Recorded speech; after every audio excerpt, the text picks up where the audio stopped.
My name is Ioanna Trafalis, and I work for the Athens Institute for Education and Research, which is our World Association for Academics and Researchers. We have started a new initiative of interviewing the participants that attend our many conferences and NATs to present their work. Today I have the pleasure of interviewing Dr. Oberhelman, Professor and Associate Dean at Texas A&M University, USA.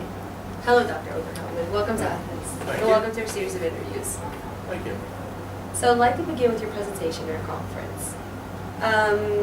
You're going to present the paper titled The Independent Woman of Pompeii. Tell us a few words about it. Well, in this particular presentation, I discussed the many options that women had available to them in the small provincial town in southern Italy. Pompeii offers us a fascinating view into what life was like for men, women, and children outside of the city of Rome during the early Roman Empire. Pompeii was frozen in time because of the eruption of Mount Vesuvius, and it was covered in lava and pumice, and so therefore what we recover was what was happening at the time on August 24th, 79 AD. And contrary to misconceptions or the popular opinion among some scholars in the past that women did not have any sort of life outside of the home and the roles of being a mother and a wife, it turns out that many women had the opportunities to contribute to the social, economic, and political life of the city. Some were priestesses, of course, but others owned businesses. One was a real estate tycoon who owned much of the prime real estate of the city. Another built one of the great buildings of Pompeii in the central marketplace. Others owned businesses. Some were bakeries, some were shops such as butcher stores or seed stores, etc. But they were their own people, and they were able to make money. They had employees, and so what we get is a different point of view than what literature preserves for us, and a literature which is primarily dealing with the city of Rome, not with communities that were 90 miles away from the city. Okay, so that's very impressive for that time period. Yes, it was. Much are more there so other than examples except for Pompeii that were like this, or you know? Well, what happens outside the city of Rome is that you have more of a local structure. You have the ability of people, choosing their way of life away from the city of Rome. The Roman emperors had laws on marriage, on divorce, on raising families, and those were ignored outside of the city itself. Okay, thank you. So tell us a few words about yourself, your studies, your career, whatever else you want to know. I did my postgraduate work at the University of Minnesota and also at the American School of Classical Studies in Athens, just down the street here on Suidius. And I was here in 1978 and 1979, and I worked on my dissertation at the American School of Classical Studies. And I received my PhD in 1981, and I am now professor of Greek and Latin at Texas A&M University in the United States. I hold an endowed professorship there, and I'm also Associate Dean for undergraduate programs, which involves study abroad, undergraduate advising, the development and implementation of the curriculum for which are about 38 different degrees within the College of Local Arts. And so I come back to Greece here usually 2 times every year. Ah, so you like Greece? Oh yes, very much so. So what made you come to Athens in the first place? Well, I did postgraduate work here, of course. Yes. And what brought me to Athens was in 2008, I was invited to speak at the Institute of Neo-Hellenic Studies here in Athens. And a colleague said, there's a conference that I'm planning to attend later this year. And it's a wonderful place to present new research because you have the opportunity to have people provide insight into your work to make recommendations. And so my first conference was in December of 2008, and this is now my 12th conference. But otherwise, I come back to do research here because when I'm here at Athens, I stay on and go to the National Library of Greece and do archival research. I have worked on manuscripts in their codex room, and also I work at the Gennadius and the Blagan libraries at the American School of Athens, where I'm a visiting senior scholar. So what's your major career in research? My most current work is I have been working on Yatra Sophia, which are literary texts that were used by the Yatri Pratiki, the practical doctors, who worked in the countryside and villages and on the islands between the fall of the city of Constantinople and the institutionalization of the Greek health service. And practical doctors were not trained by a medical school. Instead, they learned their trade usually from their father or from their grandfather. And they used folk medicine, they used religious rituals, and other means to heal.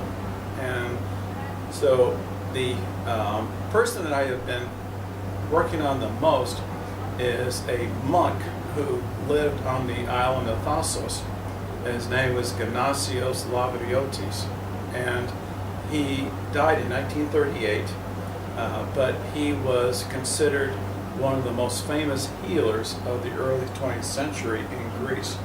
And hundreds of people would come every day from the mainland to visit him on the island of Thasos, take the very slow donkey ride up to Theologos, which is where he was located, and asked for a remedy. And so all of his remedies were based upon herbal concoctions using plants that he picked in the fields. And he also knew 2,000 plants by name and all their properties because he studied at the Megisti Lavra monastery in Mount Athos. And he learned herbal medicine there and also studied under herbal doctors as well. Very interesting. Thank you. So you're an academic member at Athens. Yes. So from your experience, what is your opinion about this association? I think it's excellent. As I said, I come and I'll be back in April for the health conference, and I also edit the journal, the Athens Journal of History for Athens. I think it's a wonderful organization because I also belong to other associations where there are literally hundreds and hundreds of people at these conferences. And sometimes the conferences are so busy, so many people, you do not get the opportunity to meet people, to exchange ideas, to ask for ideas on, was that a good paper? Do you have suggestions? Or to have a coffee with other colleagues. Quite often, the larger conferences in classics, you just see a few people that you may recognize over the course of 3 days.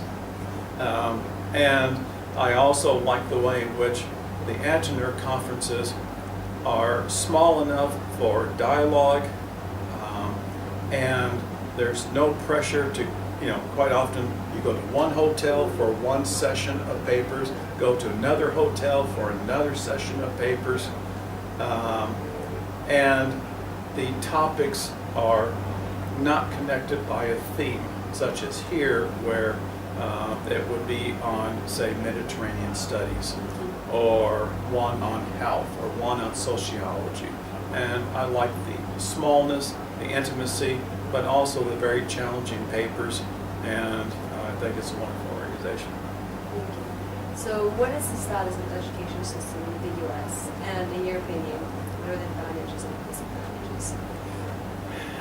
It depends on whether you are talking about education of children up through high school or higher education. I was talking about higher education. Yes, definitely.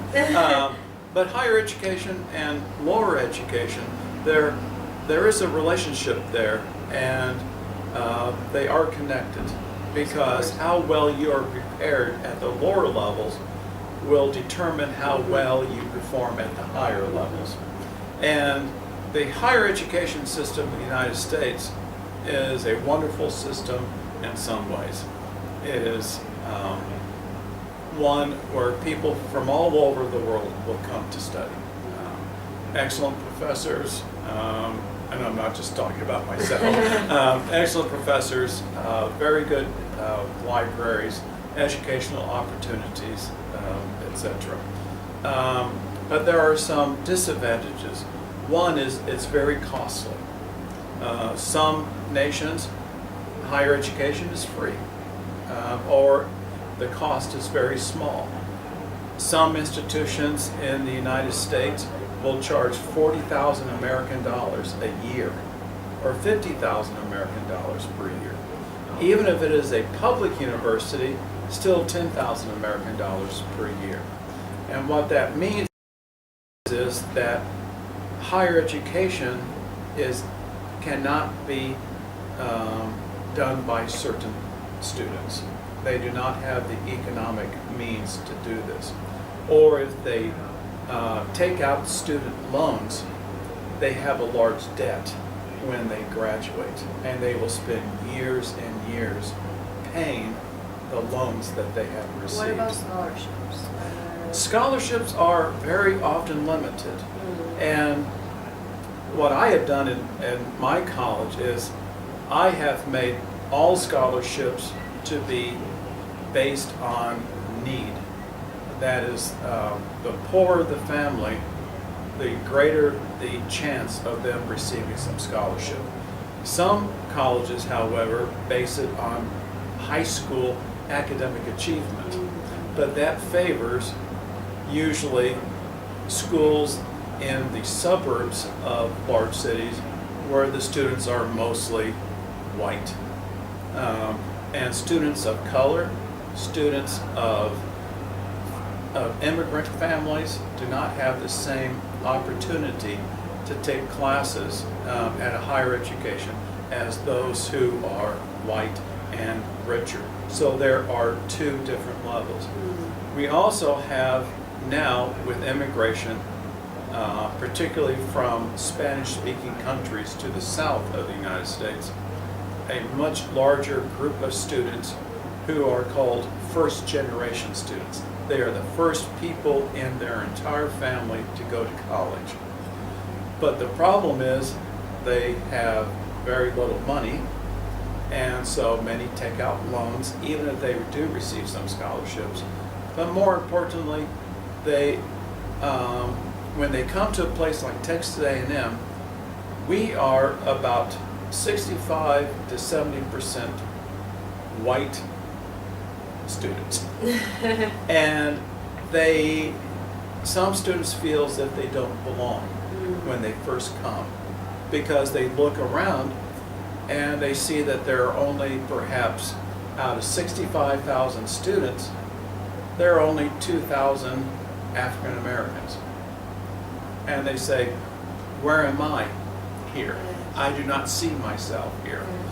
Or when they do come, it takes them a while to feel as if they belong.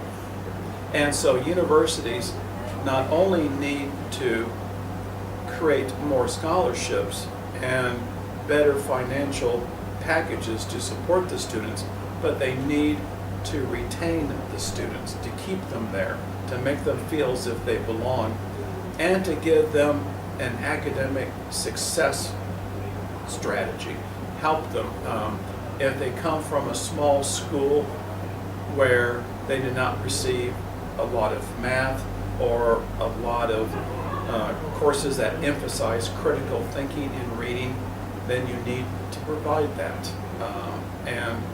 So it's important not just to recruit students, but to keep them as well.